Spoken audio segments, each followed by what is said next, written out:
In the middle of 2023, for the first time in the past 73 years, the title of the most populated country in the world has shifted, with India's population overtaking that of China. These 1.43 billion people, 17.6% of the world's population, call arguably the most diverse region on the planet their home. From the tallest mountains in the world, over dry deserts, the wettest cities, to tropical rainforests and islands, India has incredible stories to tell. So in this video, we'll explore many of these by traveling through the 5 distinct regions of this subcontinent. Chapter 1. The Himalayas. Before we start, a quick disclaimer. Mapping areas like India's northern border is complicated due to historical and political sensitivities, and it is impossible to please everybody's viewpoint. I'll try and use maps showing each country's administered claims, but sometimes third-party maps might differ.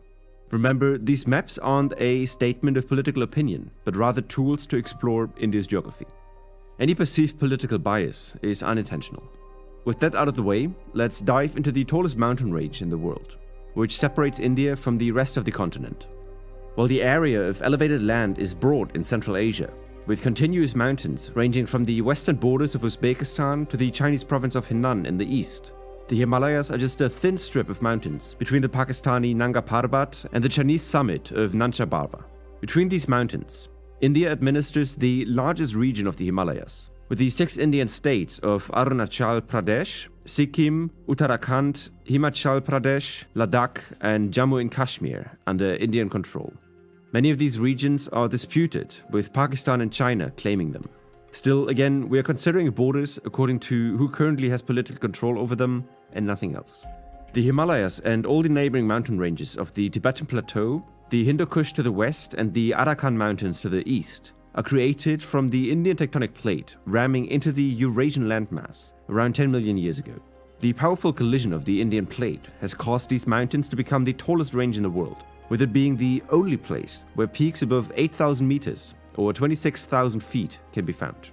Of the 13 8,000 meter peaks, one of them is located in India, in the state of Sikkim. Kangchenjunga rises a total of 8,568 meters above the sea level, also securing India the title of the 3rd tallest mountain in the world.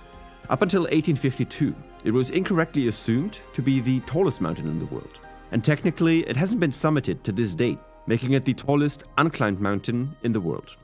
In 1955, when a British expedition attempted the summit for the first time, a promise to the monarch of the Kingdom of Sikkim was kept that the expedition must stop a few meters short of the summit to keep it untouched for eternity. The region of these summits is called the Great Himalayas, which is a longitudinal belt characterized by most mountains surpassing the 5,000 meter mark. Stretching horizontally just south of that are the Lesser and Outer Himalayas, with gradually lower and lower peaks. In the Lesser Himalayas, deep gorges have been carved by the meltwaters from the high glaciers. These gorges extend through the Outer Himalayas, where they heavily erode the rolling hills, picking up a lot of sediments, which are then transported to our next region. Chapter 2. The Indo-Gangetic Plains. The Great Plains of North India, East Pakistan, and virtually the entirety of Bangladesh are a product of the vast amounts of meltwater that are rushing down from the Himalayan glaciers. The water collects in 2 distinct drainage basins, with the Brahmaputra and Ganges River in the central and eastern section, and the Indus River in the west. The sediments which have been deposited around the riverbanks and their tributaries make the plain one of the most fertile regions in the world, on par with the Nile Delta or the Ukrainian plain. The vast amount of alluvium, a term used for sediments that provide very fertile soils, has nourished civilizations for thousands of years now, with the Indus Valley civilization being one of the earliest urbanized centers in the world, over 2,500 years before Rome was founded, and even around 100 years before the first pharaoh united the people around the River Nile. Today, this fertility has caused an unbelievable population boom, with over 500 million people living in the watershed of the 3 rivers, with some of India's most important and most populated cities located on the banks of the river. If you want to learn more about the geography of the Ganges and how it impacts the life of millions of Hindus, I made a separate video exploring precisely that. It will be linked in the description below and in the end card after this video. The water for agriculture in the region doesn't only come from the rivers though. Annual summer monsoons regularly pour over the plain, with the eastern parts most affected. Regular floodings are a blessing and a curse at the same time to the farmers. as they provide abundant water and de-stress the need for extra irrigation. However, the intense rainfall can also erode the sediments out of the soil and cost billions of dollars in property damage by destroying roads, houses and farms across the north.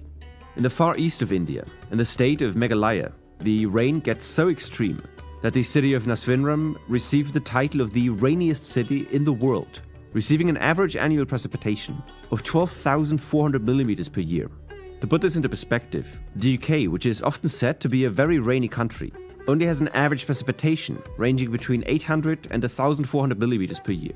As you move westwards and upstream of the Ganges River, however, the rain begins to slow down and the climate slowly shifts from subtropical to semi-arid and finally to the driest region of India, which brings us to our next destination. Chapter 3. The Thar Desert. Enclosed by the Indus River Plains, Punjab Plains and the Aravalli Hills, the Thar Desert forms the only arid landscape of India, and it's arguably the most interesting desert in the world. A combination of the trade winds and high pressure zones created by global wind cells divert the annual monsoon to the east of the Thar Desert, leaving only 100 millimeters of annual rainfall in the driest places. In many parts, the desert is covered in loose sand, which reaches the desert from the surrounding alluvial plains of the Indus River.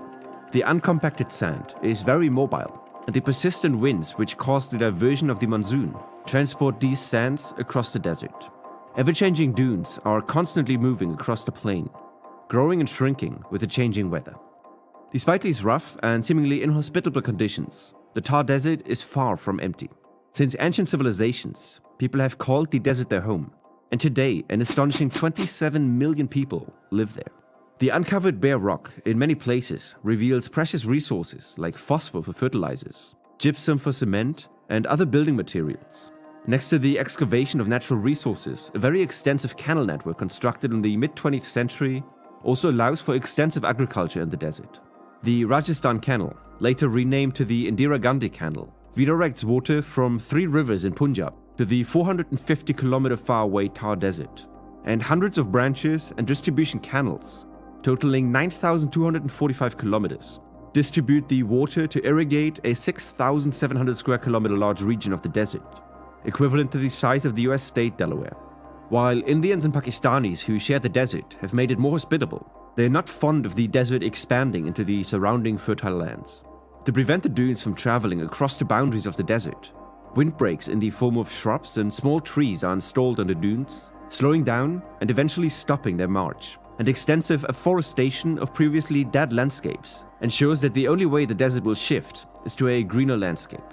The communities have an unexpected helper for their cause, and nature may by itself transform the desert into a green corridor soon.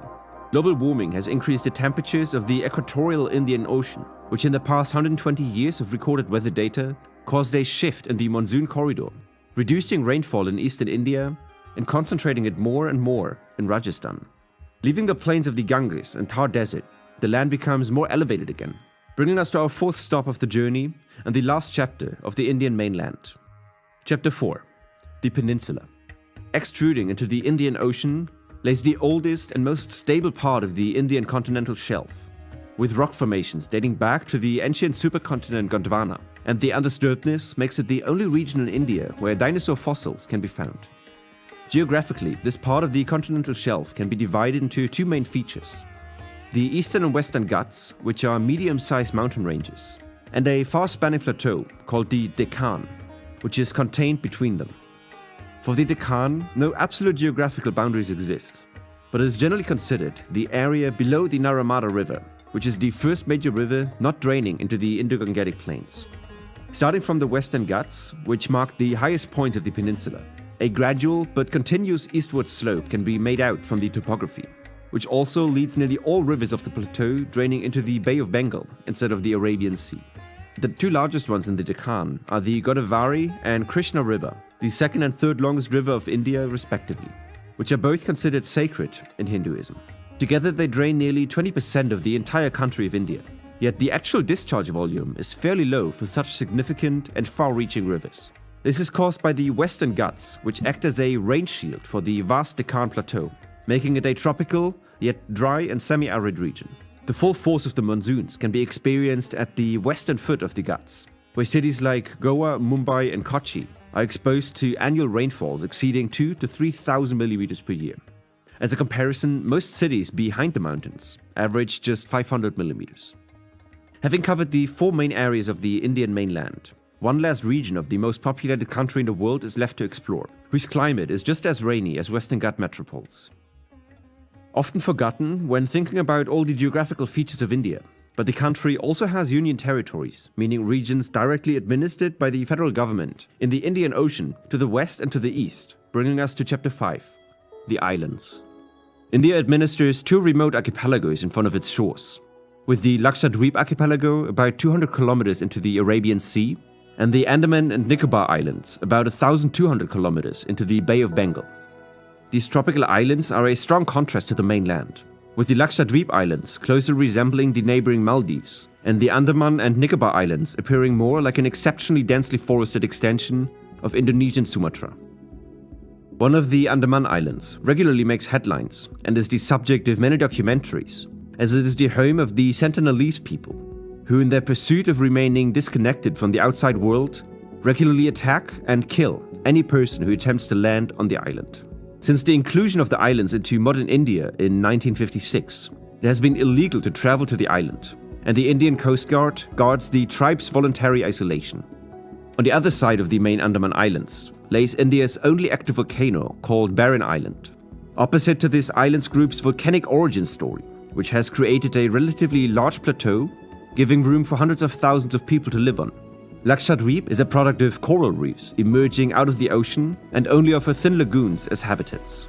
This buildup makes Lakshadweep the smallest and least populated of the 36 Indian states and territories, but offers the most picture-perfect beaches. Tourism in the archipelago still lags strongly behind its Maldive neighbors to the south, due to heavy access restrictions, with permits from the mainland being required to access the islands, and some islands being entirely off limits to international tourists. These territories round up our trip through the country of India, which absolutely deserves its title as one of the most diverse countries in the world. From the dramatic summits of the north to the holy river deltas, the buzzing Thar Desert, and the rolling plateau of the Deccan piercing into the Indian Ocean, India has something for everybody. I hope you enjoyed this deep dive. If you did, be sure to show some appreciation with a like,